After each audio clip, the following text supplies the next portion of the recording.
কাঁদলে যদি বুক জুড়াইতো কাঁদতাম নয়ন ভরিয়া, তবু যদি সোনা বন্ধু দেখতো আমায় আসিয়া।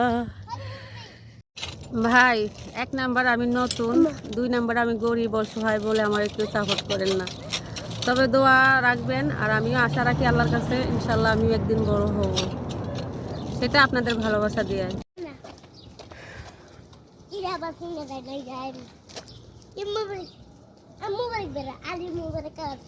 আলহামদুলিল্লাহ, প্রবাসে মোটামুটি ভালোই আছি। তো সবাই দোয়া করবেন, সকল ভাই বোনেরাও যেন ভালো থাকে। অনেক ভাই বোনেরা আছেন অত্যাচারিত, আল্লাহ সকলের নসিবে যেন সৌভাগ্য লিখে রাখেন। সবাই দোয়া করবেন, আল্লাহ কবুল করুন। আমরা পার্কে যেতেছি ঘোরার জন্য, ওরা হচ্ছে যে পানি আর বাদাম নিয়ে নিছে, ওখানে গিয়ে খাইবার খেলাধুলা করবো। হয়রান হয়ে গেলে পানি আসছে। আসলে আমার কফিলের এই মসজিদটা অনেক বড়। এই যে দেখেন মসজিদের মেম্বার, এটা হচ্ছে মেম্বারটা, এখানে আজান দেয়।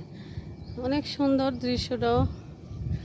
আলহামদুলিল্লাহ, এই খেজুরগুলা এক একটা ছড়া তার কমসে কম 5 কেজি করে হইব। তো আজকে গণবো কয়টা ছড়া আছে, 1টা 2টা 3টা 4টা 5টা 6টা 7টা 8টা 9টা 10টা 11টা 12টা 13টা ছড়া আছে। আলহামদুলিল্লাহ, মাশাল্লাহ। আমার কফিলের খেজুর গাছ দেখেন এমন ধরা ধরছে, আল্লাহ কি বরকত দিছে আল্লাহ ভালো জানে। তবে আঙ্গু ইস্তারা দি আমার এই কফিলের ইস্তারা, এর ইস্তারার মধ্যে খেজুর ধরছে, এমন ধরা ধরছে আল্লাহ, বিশাল বড় বড়। এগুলো কিন্তু মজা বেশি, তবে ইস্তারাটি হচ্ছে মোটা মোটা বড় বড় গুল গুল, এগুলো হচ্ছে চিকন চিকন দেশি খেজুর মতো।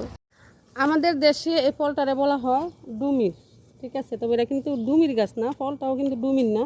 তবে সৌদি আরবের লোকেরা এটা কিন্তু খুব মজা করে খায়, মানে ওদের একটা প্রিয় ফল। আমার কফিলের মসজিদ ডিজাইনটা দেখেন এত সুন্দর। তবে মনটা যদি সুন্দর হতো মুসল্লিদের এবং সকলের, তাহলে হয়তো আরো অনেক বেশি সুন্দর হতো। আল্লাহ সবাইকে কবুল করুক, দোয়া করি আমি। এটা আমাদের কফিলের মসজিদ, তা আমরাই দেখাশোনা করি। তো সবাই অবশ্যই আমিন লিখে যাবেন এবং পেজটা ফলো করে যাবেন আমাদের নতুন নতুন দৃশ্য দেখার জন্য সৌদি আরবের। হাই, আজকে একটা কথা বলতে এসেছি। আমার একটা ইউটিউব চ্যানেল আছে, সেটা হচ্ছে মাহিমিন 24। তো অবশ্যই চ্যানেলটা সবাই সাবস্ক্রাইব করে দিবেন। আশা করি আমি আছি আপনাদের পাশে। অনলাইনে করতে চাই, তবে আসেন সবাই মিলেমিশে একসাথে কাজ করি, সবাই একসাথে এগিয়ে যাই। কেউ কারো পাশে না থাকলে আমরা কেউ সফলতা হতে পারবো না।